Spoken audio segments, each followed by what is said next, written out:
All good? Yes. Okay, sorry for the delay.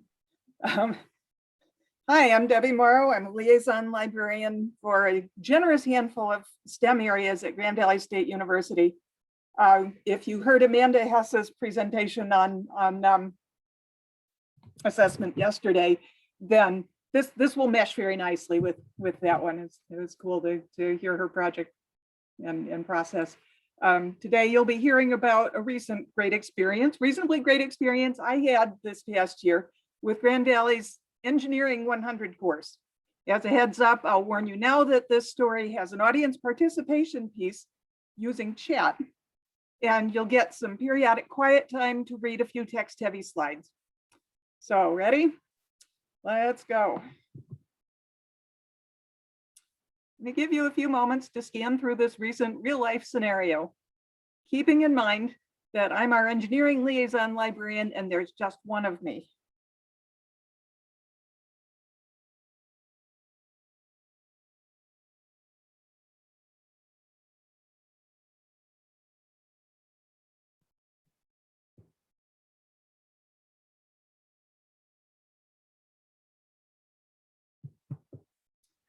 So a question for the audience. Pause, I'll be asking you to vote in chat. Synchronous or asynchronous? How would you approach providing some kind of instruction for this combination of circumstances?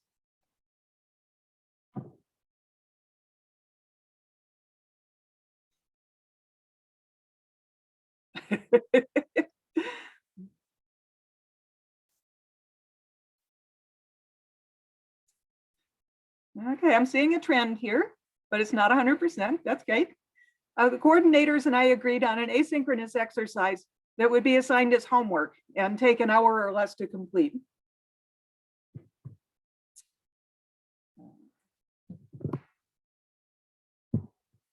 Since I was in a curriculum revision situation, I had the opportunity to collaborate with my engineering faculty colleagues using a backward design approach.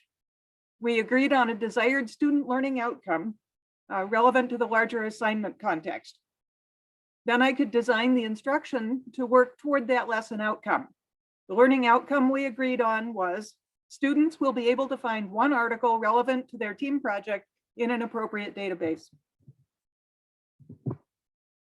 So the scenario continues. I'll give you another minute or part of 1 minute to read.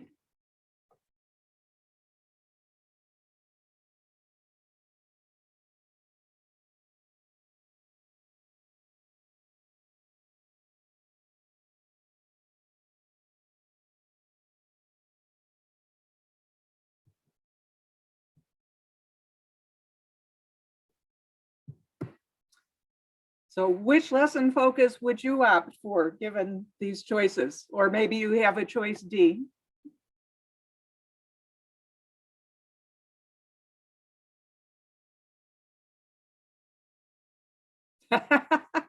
we're hitting a theme here. I decided to attempt C, that is to tie my exercise very directly to the student's team project assignment. My plan was to begin by having them discover our engineering subject guide, which includes a databases and tools page. Then working with keywords suggested by their team's topic and specific engineering project statement, they would practice the same kinds of searching and evaluation skills they would cover in first year writing, or not, as the case might be for some individuals. But in a database, they may have reason to return to again in future engineering courses. With platform options ranging from Google Forms to SpringShare's LibWizard to Qualtrics to SurveyMonkey, I decided to use a Google form. With some minor creative workarounds, this relatively simple platform would be usable for building the exercise that I had outlined. Here's where reality began to settle in big time. Give you another pause to read.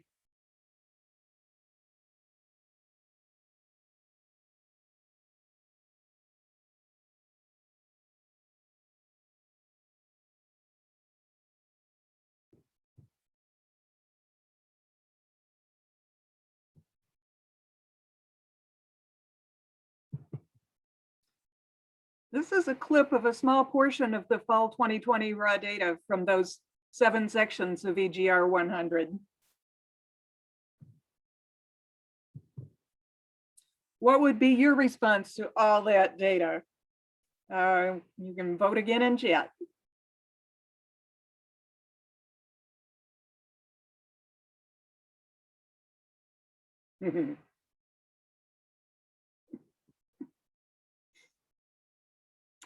Actually, there were only 184 submitted responses. A few sections didn't assign the exercise, and some students may have submitted one response as a team. As you can imagine, though, with 17 response items in each of 184 submissions, the massive data alone was totally intimidating. Beyond that, I had no real idea of how to approach interpreting any of it in a way that would relate to the programmatic assessment and our assessment rubric pilot project. How to proceed was shrouded in clouds, and I froze for a little while. I reached out to our strategic assessment librarian, Kristen Kerbavas, a colleague working with us on incorporating assessment as a regular practice, and our instructional design librarian, Maya Habshid. Together, Kristen and Maya helped me to look at the big picture, to look at the forest and the trees and all that data, and to focus on what exactly I wanted to assess. Recall that my initial student learning outcome was students will be able to find one article relevant to their team project in an appropriate database. From the instructional programmatic assessment rubric, partially represented here, we selected the 2 broad instruction objectives, access and evaluate, as being appropriately related to the learning outcome. My hope and expectation was that level 2, progressing, would be about the norm for this sample of GVSU first-year students. Don't try to strain your eyeballs reading contents in the cells. It's nonsense text. I just wanted to show the structure of the rubric. Here's an example from my scoring sheet for the selected database portion for assessment of the access objective. From the raw data, I needed to just 2 columns for assessing the access instruction objective. The one asking for the team's project statement, shown here as column A, and the one asking which database from the engineering subject guide was being selected for this practice exercise, shown here as column B. In column F on the far right, I included a reminder for myself of the codes available to assign, which I would enter in column C. Whoops. In this example, one student's team project statement was given as, how might we reduce the cost of solar panels so we can encourage more consumers or families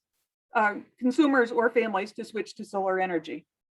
For the database the student chose to explore, they indicated as their choice, applied science and technology abstracts, because it contains articles related to energy-related disciplines, according to its blurb on the LibGuide. This example matches reasonably well with the progressing criterion of matches information needs to search to the search tools, and was coded as 2. My target on both of my assessment items was 60% of students at level 2 progressing.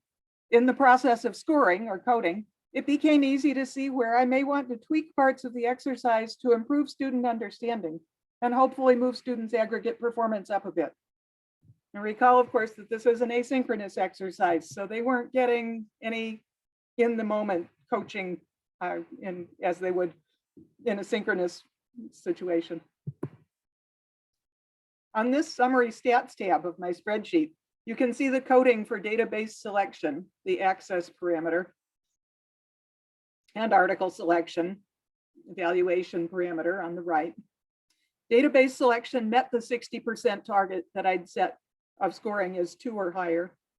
Article selection scored well above the 2 or higher, the 60% at 2 or higher. But I also, along the way, made quite a few notes about adjustments to the learning activity that I might make to better calibrate responses that maybe shouldn't actually have been coded as 2.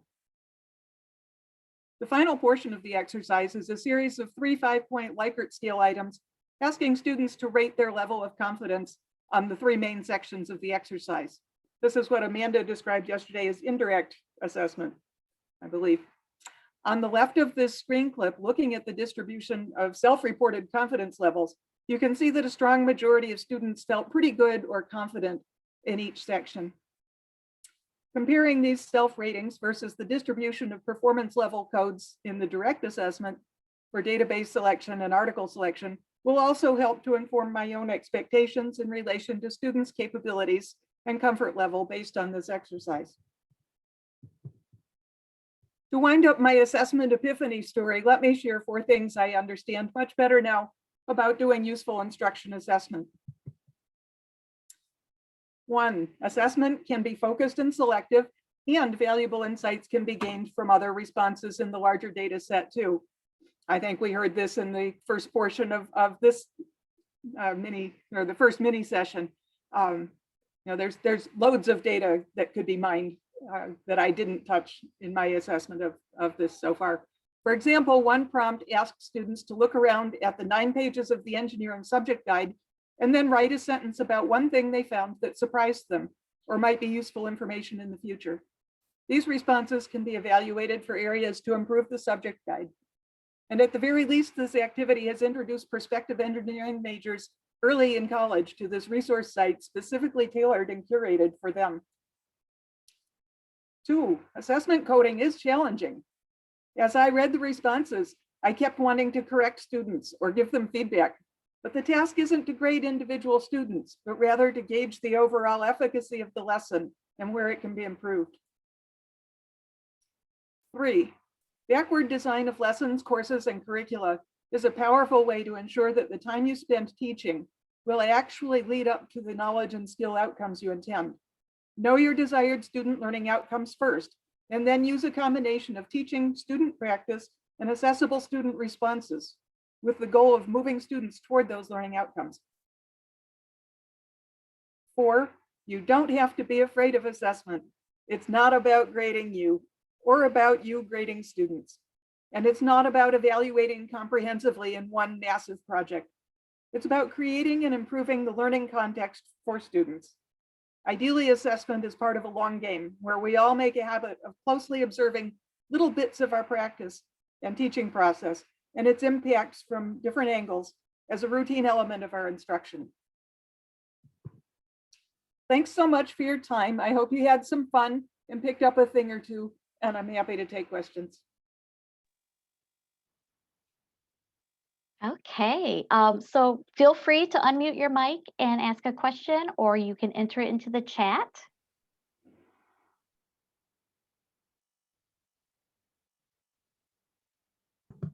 Can I ask a question, Heather? Sure.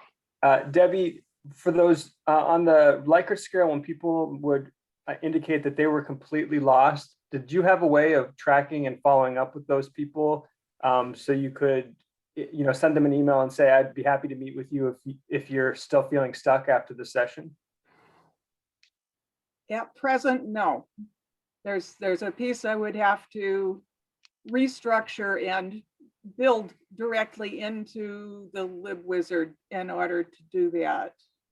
I take that back, into the Google Sheet differently.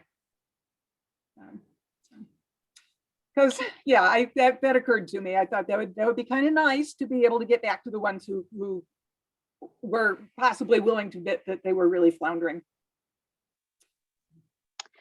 I have a question in chat. Did you design your rubric from scratch or did you borrow it from somewhere? Let me, good question. Move on a page here. The final page of, or the near final page of the slides includes a link to, yes, the middle one, to a one-page version of the rubric that we're all using and sharing. It was developed by my colleagues, Maya and Kristen. I think there was input from many of us at different times as well. And the idea is to be looking at not just any one person's instruction, but the efficacy and reach of the instructional program overall. And the tools that they may have used to develop it, you'd have to ask the two of them. Okay, another question, will you use this assessment in other classes or do you do a different form of assessment in other classes? We're free to use all kinds of different sorts of assessments that we might want to do individually. But the initial goal for this particular one was, since many of us teach writing 150 or writing 120, 130 sequence, 2-semester sequence, do IL as part of that, as to hopefully be able to apply this particular rubric to that course and our work in it as we get accustomed to learning to use it. But it's actually designed to be generalized across any courses. It's not specific to a discipline or a particular set of assignments. Okay, so any other questions for Debbie?